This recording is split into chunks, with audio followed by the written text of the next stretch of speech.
Today's video I will be showing you how to fix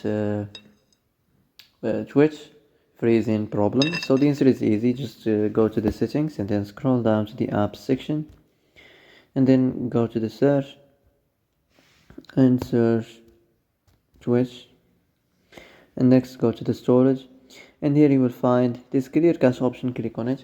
Now you can go check it if it worked, and if it didn't you can try to restart your phone or turn the Wi-Fi off and on, or the Bluetooth or the airplane mode.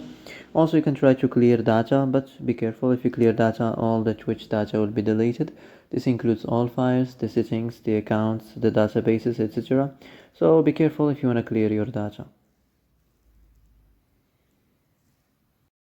Well, that's it for today's video. I hope this is the answer you've been looking for. If you like this video, don't forget to like and subscribe. And that's it. See you in the next video.